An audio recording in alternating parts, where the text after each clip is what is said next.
Buenos días, buenas tardes, buenas noches. Bienvenidos a este nuevo capítulo de Campo y Tablero. Como no, tenemos a nuestro coronel más querido y aquí Pedro Baños, el coronel Baños, que nos va a acompañar para hablar de un tema que no es tanto de geopolítica, no se habla tanto ni de Rusia, ni de Ucrania, ni de China, sino vamos a hablar de una cosa que nos unen con nuestros hermanos del otro lado del Atlántico. Yo estoy en España, los españoles nos unen con los hispanoamericanos, nos unen una misma cultura, nos une una misma lengua y en muchos casos, muchas veces, la misma religión. Entonces vamos a hablar de uno de los temas que muchas veces nos cuesta hablar aquí en España, que es del concepto hispanidad. Aprovechando que Coronel Baños ha lanzado un nuevo libro que se llama Geohispanidad, un libro que recomendamos desde aquí, desde el Campo y Tablero, muy interesante, que habla de la historia, del pasado, del presente y del futuro, de la hispanidad, de España y de Hispanoamérica. Así que no os perdáis este capítulo, que es muy interesante, porque vamos a hablar de no solo de hispanidad, de la geopolítica conjunta, de cómo nos sentimos aquí en España, cómo se sienten los latinoamericanos, qué nos une de universidades del pasado, del presente y del futuro de España e Hispanoamérica. Así que no se lo pierdan, empezamos. Porque a los del campo ya nos toca mover ficha. Estamos listos para cambiar las reglas del juego. Con Luis Carrasco.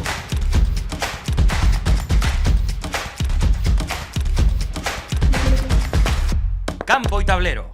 Hoy me acompaña nuestro coronel más querido, Pedro Baños, compañero y amigo de nuestro sector. Le damos la bienvenida por visitarnos de nuevo a Campo y Tablero. Ya sabes que este espacio también es tu casa, Pedro. Así que vamos a empezar y bienvenido. Hola Luis, pues encantado de estar otra vez aquí con vosotros y con todos los seguidores de AgriNews, del Tablero, que son cada vez más y además me parece fenomenal porque hay que apoyar decididamente a lo que es nuestra supervivencia, que es el sector primario precisamente, a los agricultores, los ganaderos, los pescadores, absolutamente a todos. Mira, ya has dicho algo muy interesante. Es verdad que aquí hablamos que si de Europa, que si de Estados Unidos, que si de Rusia, que si de China. Por cierto, tenemos que hablar también mucho de China, pero claro, se nos olvida el mundo hispano. Y precisamente, como españoles, tenemos una patria, que es España, por supuesto, pero tenemos una patria ampliada, que es todo este mundo hispano. Este mundo hispano que, como bien decías, nos une todo. Nos une, por supuesto, lo primero la lengua, pero también la historia, la cultura, la religión, las tradiciones, absolutamente todo. Y fíjate, cuando hablamos, por ejemplo, de Europa, Luis, es muy llamativo que, ¿sabes cuántas lenguas oficiales hay hoy en Europa? Un montón. Hay 24 lenguas. Cuando tú entras en un documento, para ver un documento de la Comisión Europea, por ejemplo, a ti te da la opción de ver ese documento en 24 lenguas. Es una locura. Eso es una verdadera torre de Babel. Y fíjate que ahora incluso se quiere, algunos países, como es el caso de España, que incluso otras lenguas que se hablan dentro del territorio nacional también sean lenguas oficiales en la Unión Europea. Es decir, todavía incrementar más la torre de Babel o la posibilidad de que se incorporen a corto plazo otros países todavía con lenguas diferentes. Y en cambio aquí tenemos la gran suerte, la fortuna de que más de 500 millones de personas en el mundo tenemos el español como lengua materna. Pero ¿por qué no explotamos esa riqueza, Luis? ¿Por qué no la explotamos? Más otros 150 millones que hablan español con distintos grados de fluidez y de conocimiento.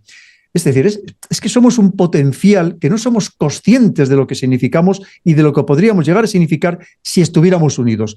Porque además, Luis, se da la circunstancia de que buena parte de los recursos más imprescindibles para el momento actual y para el futuro, cuando hablamos de alta tecnología, resulta que están también en este mundo hispano.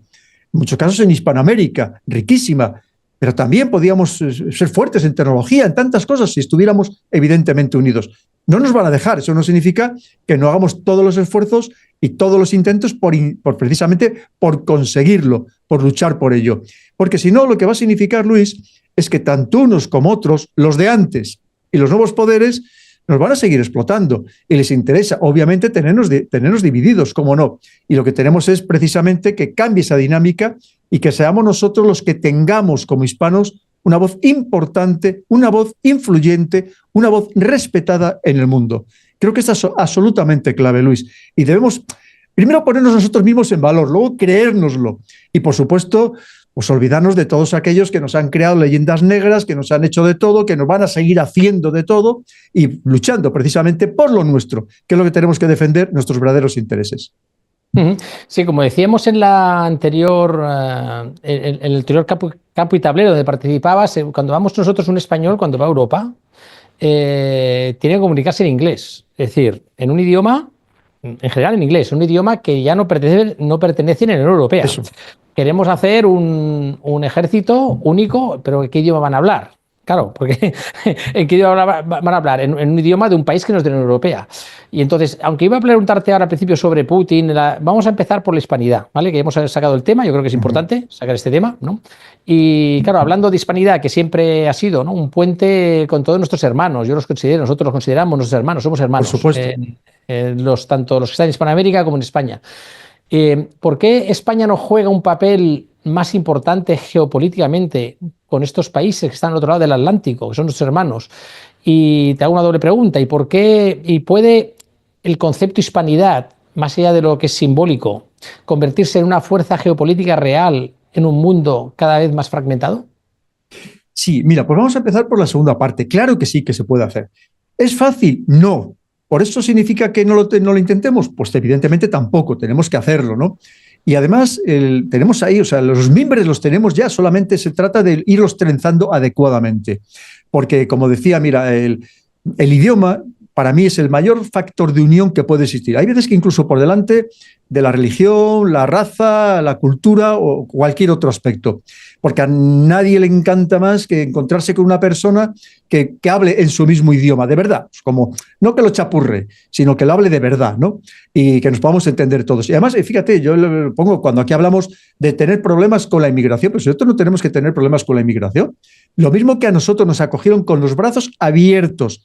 Que no fue como fuimos a Europa, que fuimos a trabajar en los puestos más humildes, que nos miraban por encima del hombro y en muchos casos nos siguen mirando, que no se nos olvide. Allí nos acogieron como hermanos, donde fuera México, fuera Argentina o fuera Colombia, en cualquier lugar. ¿Por qué no los vamos a acoger nosotros en las mismas circunstancias? Exactamente igual. Aquí hay siempre gente que dice, bueno, es que pueden venir maras. Bueno, eso será un problema. Pues también aquí tenemos evidentemente delincuencia y será un problema de que eso se controle, pero la inmensa mayoría, y quiero decirlo muy claro y quiero subrayarlo, Luis, la inmensa mayoría de los hispanoamericanos que vienen a España vienen de verdad a trabajar y además a integrarse. El caso más probablemente más paradigmático, más significativo, es el de los argentinos, que en 3-5 años más del 70%, incluso hay veces que hasta el 80%, ya tienen una pareja española. Quiere decir, absoluta integración, cosa que no pasa, y hay que decirlo, pues con otras culturas o con otras religiones. Esa es la realidad, porque lo compartimos todo. Aquí una vez que viene a España un mexicano, un ecuatoriano, un argentino, un colombiano, un venezolano, pero si es que la integración es instantánea, de verdad, de verdad.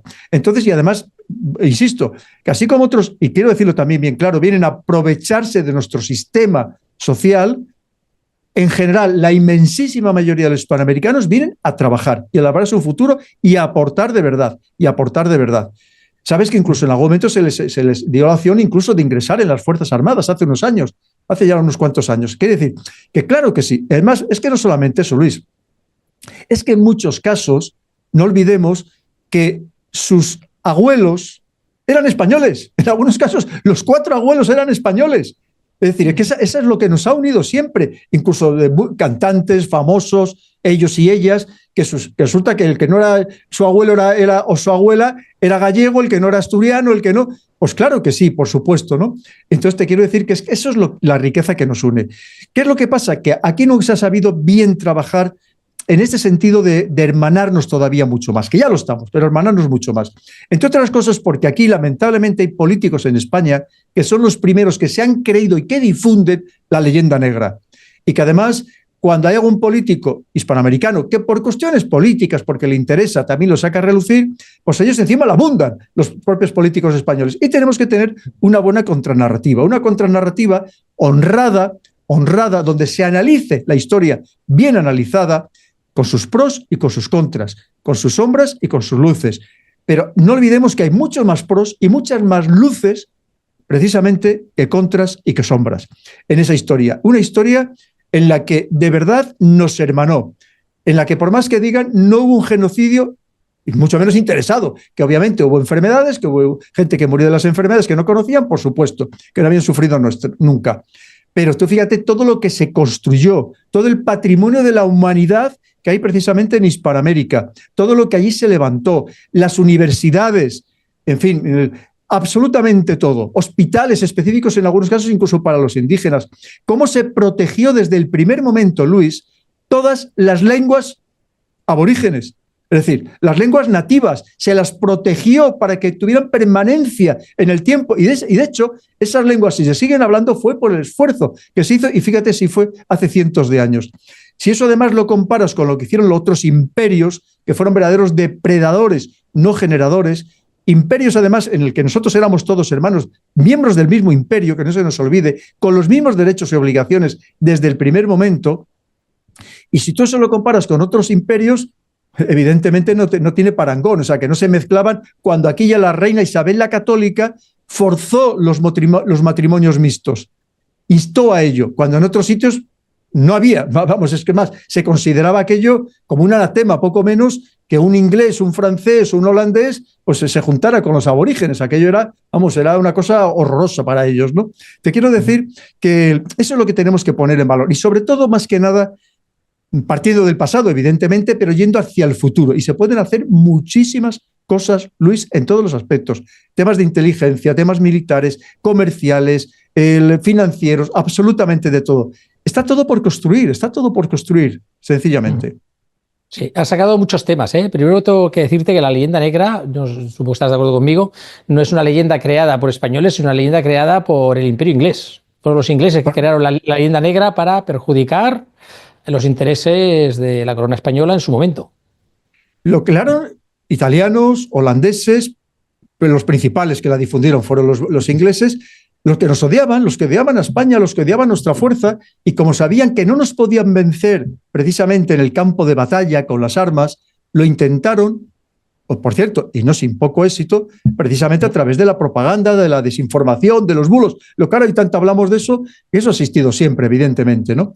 Y una vez más, porque aquí hemos tenido dirigentes nefastos que no han sabido defender, ya no digo solamente a España, lo que era ese imperio, que éramos todos miembros del mismo imperio, e insisto, con los mismos derechos y obligaciones, y que inmediatamente no supimos tener una buena contranarrativa, y hoy seguimos sin tenerla.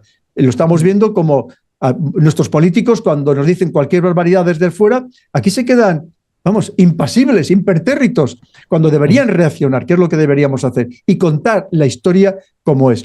Y además es que, fíjate, pero si es que lo que hablamos, lo mismo que nosotros vamos y tú vas mucho por allí también, a cualquier lugar de Hispanoamérica, y tú bajas de las escalerías del avión y tú te sientes en tu casa. Tú aquí en Europa vas a muchos países y tú te sientes un verdadero extranjero, por más que no te hayan pedido el pasaporte para cruzar la frontera, si es que te da igual, si es que no coincides en nada. Tú fíjate, es que en Europa, Luis, tenemos hasta diferencias de religión, que eso también crea una mentalidad, porque seas o no seas practicante, la religión, durante muchos siglos, ha marcado la idiosincrasia de la nación. Y nosotros tenemos una idiosincrasia particular, todos los hispanos. Y tú vas ahora mismo, si vas aquí con luteranos, con calvinistas, con protestantes, su mentalidad es completamente diferente. No tiene nada que ver con la tuya. Entonces te quiero decir, si hemos conseguido tener una unión, entre comillas, en la Unión Europea, ¿cómo no vamos a tenerla entre nosotros, que ya la tenemos ahí? Y solamente se trata de fomentarla, de abundar en ella, que es lo que tenemos que hacer. Y además, con todo, además, hay alguien te puede decir, hombre, pero no es lo mismo en Europa, que estamos aquí al lado por carretera, que evidentemente saltar el charco del Atlántico. Pero hombre, hoy, fíjate lo que estamos haciendo nosotros, que lo estamos haciendo a través de Internet, pero sí podemos tener una reunión con cualquier parte del mundo virtual, pero con el contacto exactamente igual que si fuera físico, o prácticamente igual. Pero ¿cómo te decir? Que posibilidades las tenemos todas de hacer muchísimas cosas, ¿Qué necesitamos? Voluntad política, políticos que se lo crean, y políticos, muy importante lo que voy a decir, que no estén subordinados a influencias foráneas, de fuera del mundo hispano, que tú sabes que las sigo habiendo y muy potentes, y algunos saben cómo rendirse perfectamente a esas influencias. En fin, que podemos hacer muchas cosas y ojalá las hagamos. Tú sabes que yo apuesto por ello, Luis. Sí.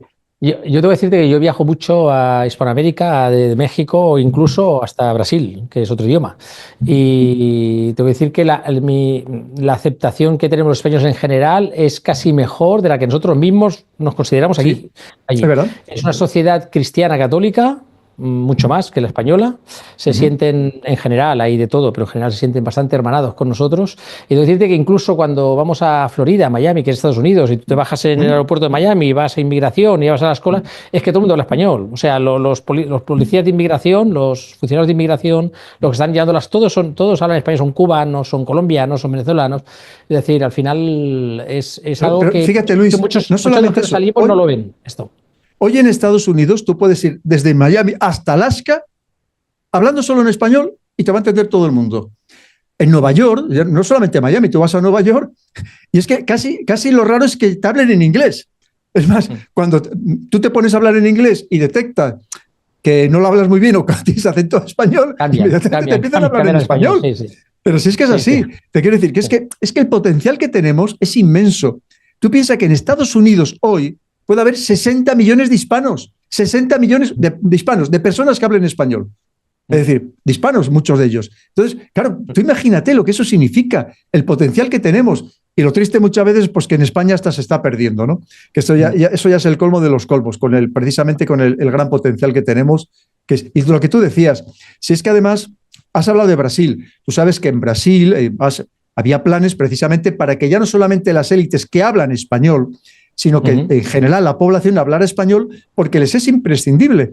Si quieren estar en contacto con los países que les rodean, tienen que hablar español. Y además tú ya sabes que el portugués que hablan en Brasil es más fácil, es más comprensible por nosotros, por los que hablamos español, que el portugués que se habla en Portugal. Todavía más comprensible. Y es más, tú vas a Brasil y hablas en español y sabes que te va a entender todo el mundo, ¿no? O prácticamente todo el mundo. Lo mismo que tú vas a entender al brasileño exactamente igual. Bueno, yo cuando me encuentro con alguien que habla portugués, si lo entiendo, digo, este brasileño. Y si no lo entiendo, digo, este portugués. Este portugués. Es así. Es verdad. Sí, hablabas de Alaska, ¿sabes? La primera expedición que hubo a Alaska no fue ni de inglés ni de francés, fue española. La primera expedición que incursionó en Alaska fueron españoles. Y en 1812, cuando se hizo la primera constitución aquí en España, la de Cádiz, la famosa la Pepa que le llamaban, habían los representantes de los virreinatos de Hispanoamérica que tenían representación y voto en esa primera constitución que se hizo en España. Que otros, vamos a decir, otros países, ¿no?, que colonizaron, que en este caso sí que colonizaron, ahí sí no tenían representación, las colonias que tenían ellos de ultramar. Totalmente. Pues así es, Luis. La verdad es que hay mucho de lo que hablar y es una pena, pues cómo el tema lo tienen muy abandonado nuestros políticos. Me gustaría que lo conocieran más a fondo porque es absolutamente imprescindible, ¿no? Y lo que te digo es que nos va el futuro en ello, porque ahí es donde de verdad seríamos nosotros fuertes, tendríamos una voz importante, como decía antes, que una voz influyente y una voz respetada, que es lo que exigimos y además lo que nos merecemos. Esa es la realidad. Yo he tenido la oportunidad, las dos últimas entrevistas que he hecho a gerentes de Hispanoamérica, uno en concreto de Costa Rica, también un brasileño.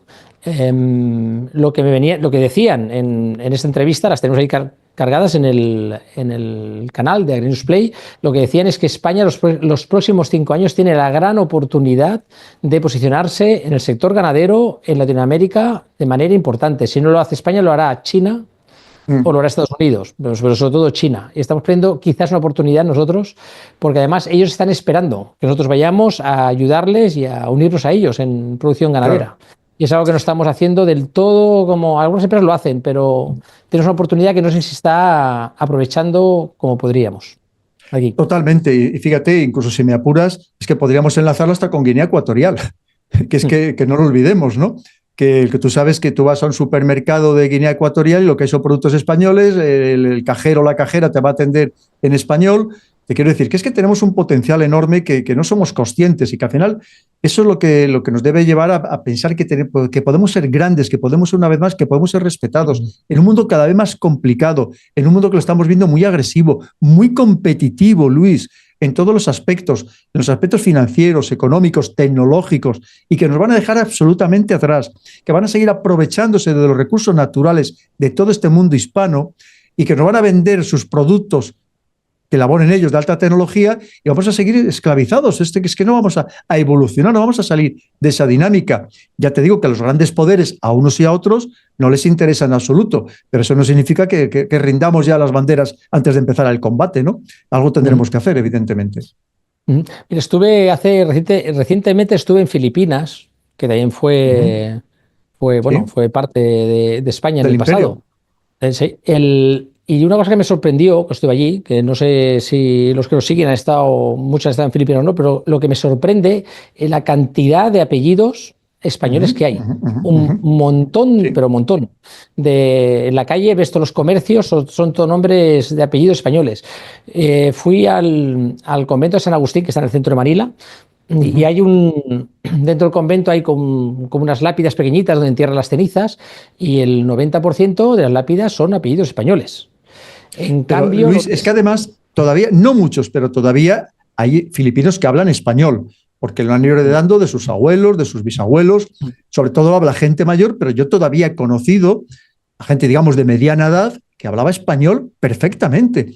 Pero lo mismo porque se ha abandonado, porque no se hace el suficiente esfuerzo y como que esto como que no se le da importancia. Ahora estamos aquí, estamos como muy obsesionados con Europa, como que Europa va a ser la solución para todo. Y en Europa ya vemos que tenemos 1000 problemas entre nosotros, que hay mucha desunión y lo vamos a seguir viendo, porque precisamente Donald Trump, entre otras cosas, le interesa que estemos tan bien divididos de esa forma, ¿no? La China exactamente igual, es decir, porque al final son los imperios y lo que no quieren es que haya esta unidad. Entonces, claro, cuando dices, pero ¿cómo no aprovechamos una vez más nuestro potencial, que es gigantesco, que es enorme? Que es que además es que lo que te digo es que son personas con las que inmediatamente tú conectas porque hay muchos elementos conectores, cosa que, vuelvo a insistir, en algunos países de Europa es que no nos une nada, Luis. Ni la religión, ni la lengua, ni la historia. Es que no tenemos ningún vínculo histórico, no hemos tenido ningún contacto. Con algunos países europeos no hemos tenido ni el más mínimo contacto, ni el más mínimo. Entonces, ¿qué nos va a unir? Absolutamente nada, ¿no? Además que lo primero que habría que empezar a definir qué es Europa. Que si la Europa cultural, la Europa geográfica, la Unión Europea, porque muchos confundimos Europa con la Unión Europea, en fin, habría muchas cosas de las que hablar. Voy a aprovechar aquí, ya que estás, para recomendar un libro tuyo, que es Geohispanidad. Lo vais a tener aquí en los comentarios de este vídeo, con un link para que... Mira, si me permites, lo tengo aquí a mano, pues si me permites, pues lo voy a presentar. Claro. Aquí lo tienen para todos tus seguidores. Geohispanidad, que precisamente se subtitula así, La potencia hispana en el nuevo orden geopolítico. Porque hay un nuevo orden geopolítico, lo queramos o no. Claro, ¿y dónde queda la potencia hispana? Esta enorme potencia. Precisamente en el libro, que es un libro muy extenso, de más de 600 páginas, pero que analiza precisamente, primero toda la historia, pero con honradez absoluta, sin disimular nada. Es decir, poniendo las cosas de verdad como fueron. Luego, el presente que tenemos ahora mismo, el contexto geopolítico, y luego ver precisamente esta potencia hispana, qué podíamos hacer pensando ya en el futuro, y no muy a largo plazo, en un futuro inmediato. Porque más allá de la cultura, del idioma que nos une, también podemos trabajar juntos políticamente, Hispanoamérica y España. Claro. O sea, a mí lo que me da un poquito de pena es ver hasta dónde hemos tenido que llegar para ver, pues, cuando la famosa frase del rey que le decía a un presidente venezolano, ¿no? Que cállate ya, ¿no? ¿Cómo podemos llegar a ese nivel cuando en el fondo debemos estar unidos y no con esta confrontación? Mira, además hay algo muy curioso que también lo reflejo en el libro, Luis, que fíjate, en cambio, mientras España parece que a veces que hay quien está interesado en que nos rompamos en 20 trozos, tú sabes que hay movimientos reunificacionistas en algunos países de Hispanoamérica que lo que quieren es volver a ser parte de España, o sea, a ser una autonomía de España o una provincia de España. El más fuerte, el más potente ahora mismo es Puerto Rico. Puerto Rico, que sigue estando ese estatus de Estado libre asociado de Estados Unidos, que ha sufrido lo indecible, que han jugado con este pueblo, que les han utilizado de conejillos de indias para experimentos médicos, que les han hecho de todo. Hay un movimiento muy fuerte, creciente, que además que se defendieron panza arriba para mantener el español, que ahí querían los estadounidenses que solamente es hablar inglés, ellos han mantenido el español, afortunadamente, y sabes que hay un movimiento muy fuerte para volverse a unir a España. Pero es que ese movimiento, no tan fuerte, también existe en República Dominicana o hasta en Cuba. Porque, claro, es que al final volvemos a lo mismo. Tú imagínate lo que significaría, además, que ellos fueran parte de una España ampliada, por así decirlo, en el que todos seamos hermanos, que además tenga esta relación con Europa, que tenga una relación con África. Claro, es que el desarrollo no tendría nada que ver, y aparte de cómo les garantizaría, por ejemplo, pues todo tipo de beneficios sociales, en fin, lo detallo todo completamente en el libro y creo que es súper interesante, de verdad, que hagamos todos un esfuerzo, primero por conocer la historia. Tú sabes, Luis, que hay comunidades en España que lo que fue la conquista y la creación y consolidación del Imperio Español se estudia en una o como mucho en 2 páginas. Si estamos creando una generación de ignorantes, pero de ignorantes totales, porque a alguien le interesa, evidentemente. O sea, que no se conozca esta gesta mundial, histórica, en todos los aspectos, que lo que significó unir 2 mundos que además los 2 mundos aprendimos mutuamente, nos beneficiamos mutuamente. Aquí también aprendimos de todo lo que significaba el nuevo mundo que llamábamos, con la medicina, con muchísimos adelantos, con temas astronómicos, con tantas cosas, porque al final fue enriquecedor para todos, esa es la realidad. Y, por ejemplo, cuando hablan aquí a las barbaridades, genocidio, pero vamos a ver, si todavía hoy hay países de Hispanoamérica donde un 60% de la población procede de los aborígenes. Es decir, ¿cómo puede decir como un genocidio? O sea, es que es totalmente demencial, ¿no? Pero en fin, muchas veces por eso, por intereses políticos y porque no hay políticos de verdad que busquen la unión, sino lamentablemente la desunión y muchas veces forzados, instados, instigados por otros desde fuera, por otros poderes foráneos que les interesa precisamente nuestra división. Sí, bueno, lo que está claro es que los españoles nos unimos, vamos a decir, con la población local.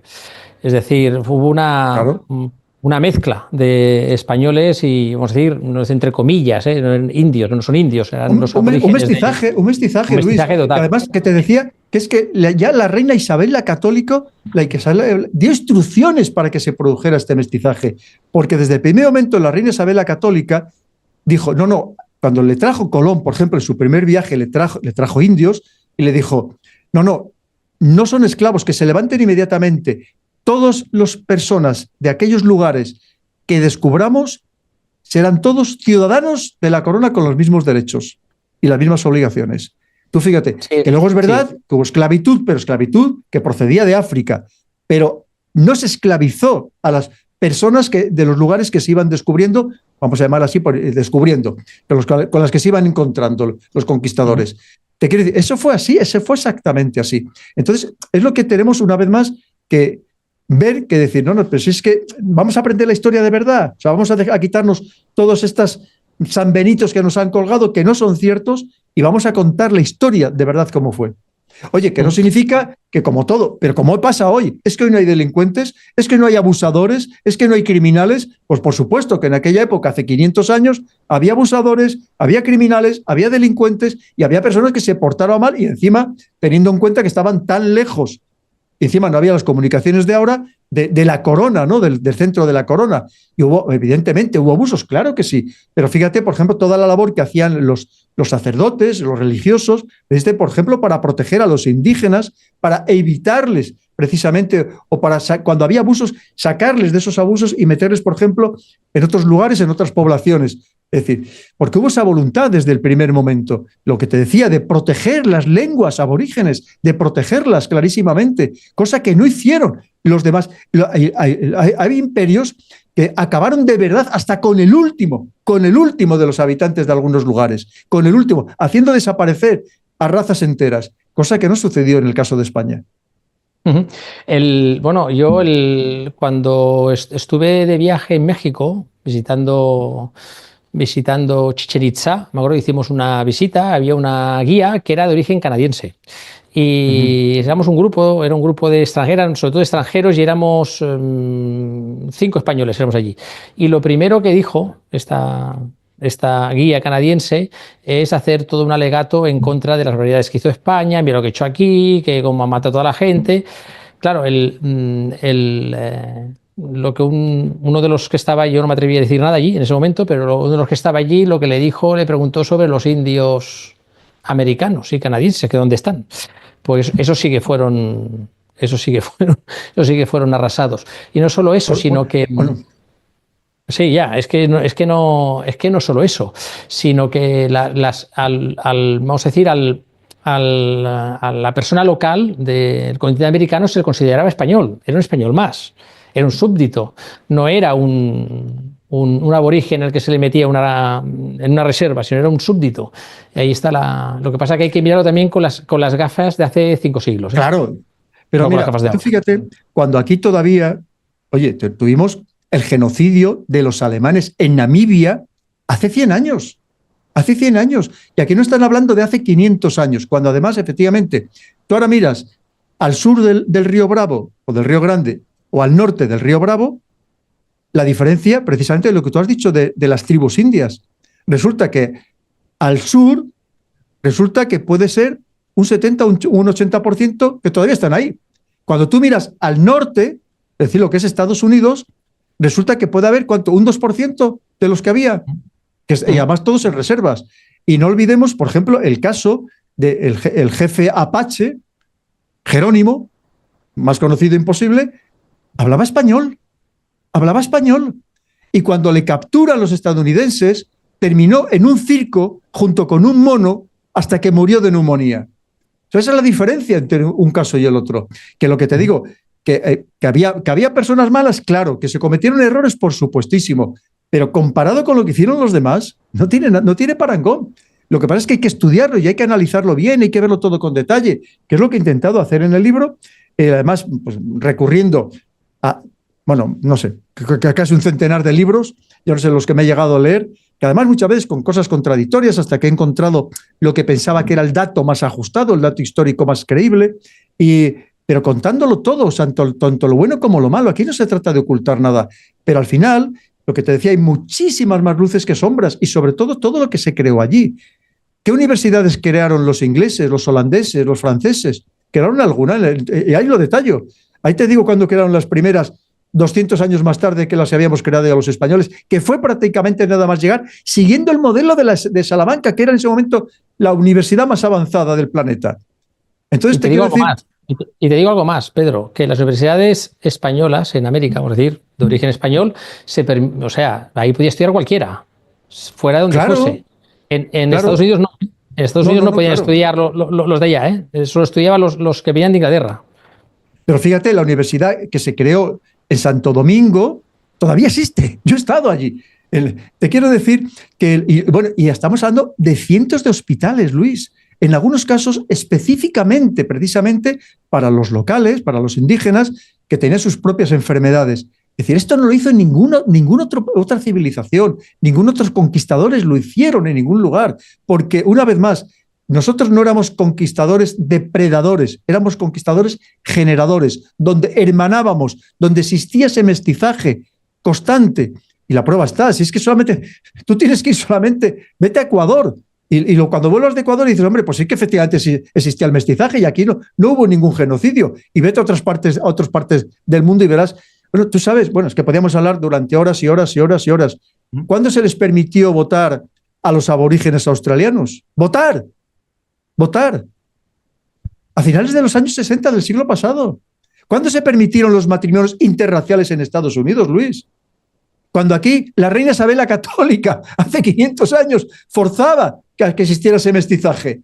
Es que esa es la diferencia, pero es que nos hemos creído todo, y el problema, una vez más, como esa señora canadiense, que nadie la dice, oiga, por favor, deje usted de contar mentiras, porque lo que hace es difundir una leyenda negra que es falsa y apréndase bien la historia de una vez. Que yo entiendo que queda muy bien. Cuando llegas allí, fíjate las matanzas que hicieron y los crímenes y no sé cuánto y tal, y eso queda muy bien, ¿no?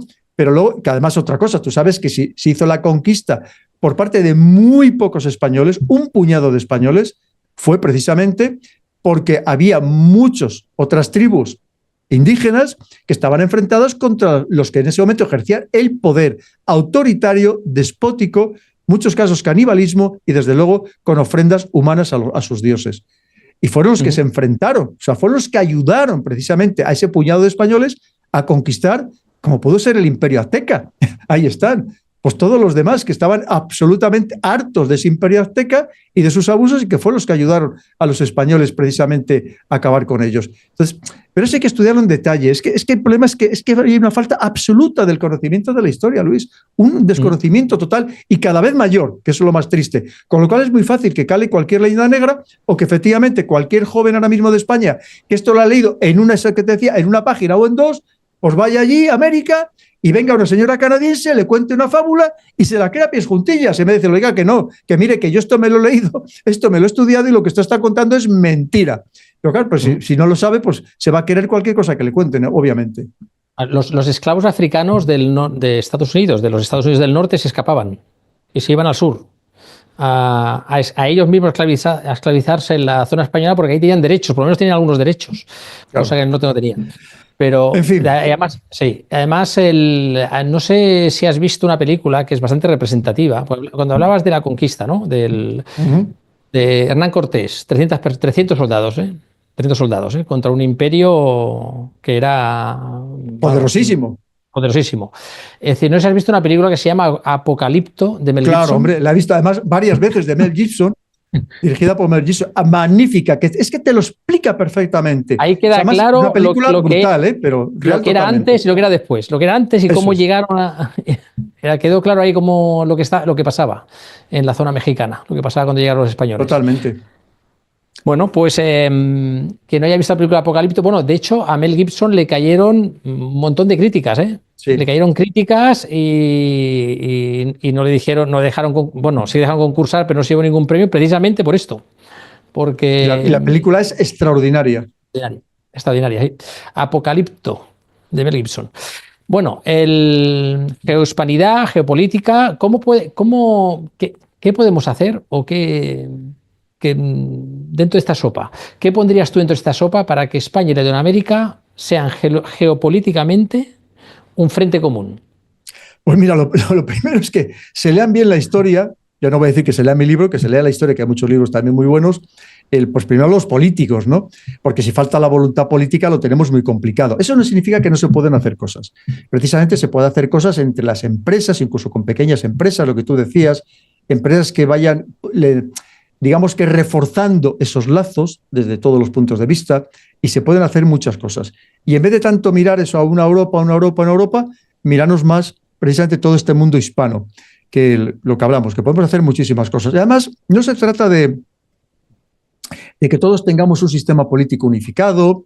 No, se trata de que como no lo tenemos en Europa, ¿no? Que cada uno manteniendo sus particularidades, por supuesto, de cada país, atendiendo a sus diferencias también políticas de política interna, pero que tengamos un marco que nos una, unos puntos básicos que nos unan, que esa es la clave de todo. Y se pueden hacer muchas cosas, fíjate, por ejemplo, si hablamos del tema de la inteligencia o el tema policial, ¿por qué no creamos una Hispanopol? Tú fíjate qué bien funcionaría. Una vez más, que nos podemos mandar los informes todos en español y que nos vamos a enterar mucho más que si se tienen que traducir como en Europol a 24 idiomas de entrada, ¿no? Que sabes que las traducciones al final desvirtúan muchísimas cosas. Pero es que luego, en el tema militar, ¿por qué no estar? Hay relaciones y relaciones buenas, pero ¿por qué no estrecharlas todavía mucho más? Por lo que digo siempre, ¿por qué no van a venir a hacer, en el caso de España, a venir todos los años oficiales a hacer el curso de Estado Mayor o cualquier otro curso, con independencia del sistema político que hay en aquel momento en su país y en España? Porque aquí, claro, si está el PP, pues trae a unos oficiales de determinados países. Si están los socialistas, traen de otros países. No, tenemos que traer de todos los años de todos los países, porque es que son nuestros hermanos. Y lo importante es crear, una vez más, seguir tejiendo la madeja. Porque hoy habrá un sistema político allí y habrá un sistema político aquí, pero más seguro que mañana va a cambiar, dentro de poco va a cambiar, tanto en un lado como en el otro. Y lo que no va a cambiar nunca son las relaciones que se tejen precisamente con este tipo de cursos y con estas actividades. Se pueden hacer infinitas. Yo lo detallo todo en el libro, además con pelos y señales, muchísimas cosas. Es decir, por ejemplo, todo el tema de festivales de la canción, ¿por qué no tener nuestro propio internet donde esté la ñ, que no esté postergada la ñ? Que además, ¿sabes que es que si hablamos como lengua materna, somos el segundo idioma del mundo, por encima del inglés. Solamente nos supera el chino mandarín, solo nos supera el chino mandarín. Pero cada vez es más importante el español. El español hoy es el segundo idioma en Internet más importante. Tú fíjate si podemos hacer cosas de verdad si nos lo creemos. Claro, pero también tenemos que empezar por dar ejemplo en España, que eso es algo muy importante, Luis. Si usted aquí en España hay lugares donde casi está prohibido que se enseñe el español y casi hablar en español, pues lo tenemos complicado y sobre todo que no damos ejemplo de unión cuando estamos precisamente preconizando, nosotros ahora mismo, tú y yo aquí, la unión en todo el mundo hispano, cuando resulta que el ejemplo que estamos dando en España tampoco es el más edificante. Se pueden hacer muchas cosas, pero obviamente pues falta lo primero, que es la voluntad política. Hablabas de, podemos tener un mismo festival de música. Nosotros vamos a Eurovisión, que no nos entiende nadie, que nunca ganamos, pero nunca ganamos porque, claro, no contamos nada ni pintamos nada con el español. En cambio, tenemos los Grammy latinos allá, que ese es nuestro festival, ese debe ser nuestro festival de referencia. Pero, claro, pero efectivamente, pero que además, ya de entrada habría que cambiar el nombre de latino, que sabes que eso fue otra historia, lo de Latinoamérica. Eso es una patada. Cómo nos lo crearon precisamente para desprestigiarnos, ¿no? Para que aquello no fuera hispano. Por Dios, ¿cómo iba a ser hispano? Tenía que ser latino, ¿no? No, es hispano, oiga, mire, usted es hispano. Porque latino puedes incluir hasta el rumano, si tú quieres, que también es una lengua procedente del latín, que por eso cuando los rumanos vienen a España, ya ves que lo hablan enseguida y prácticamente sin acento. Pero te quiero decir que no, vamos a dejarnos, que esto es hispano, que no es latino. ¿Te acuerdas que antes de las elecciones, poco antes días de las elecciones en Estados Unidos, ¿te acuerdas cuando Donald Trump preguntó en un mitin, ¿cómo queréis que os llame? ¿Latinos o hispanos? Y todos empezaron, hispanos, hispanos, hispanos. Es decir, que esto es un clamor, pero aquí somos incapaces de muchos, a veces que estos políticos, ya no vamos a calificarles de ninguna manera, y muchos periodistas, que hay algunos que también les falta algo de formación, pues que están todo el día con el latino para adelante y el latino para atrás, ¿no? Cuando son hispanos. Somos Hispanoamérica y es el mundo hispano. Esa es la realidad. Vamos a dejarnos de historias. Bueno, el Día de la Hispanidad igual deberíamos hacer un vídeo de estos que tenemos para rato, para hablar de hispanidad aquí, tenemos para rato. Bueno, pues ya como han visto, hemos tenido en el día de hoy a Pedro Baños, el coronel Pedro Baños, un seguidor nuestro y bueno, amante de la ganadería y la agricultura, a la que agradecemos que esté compartiendo estos minutos, que son muchos minutos que comparte de forma desinteresada y lo hace además de manera excelente. Se nos va el tiempo hablando con él, porque la verdad es que es fácil. A veces tenemos que hacer entrevistas con personas que a veces cuesta un poco, tienes que ir buscando la pregunta. Aquí no, en este caso no. Con Pedro no hace ni la pregunta, él mismo empieza a hablar. Así que nos seguimos viendo aquí en el canal de Campo y Tablero con el Baños y los otros invitados que tenemos cada mes. Hasta pronto.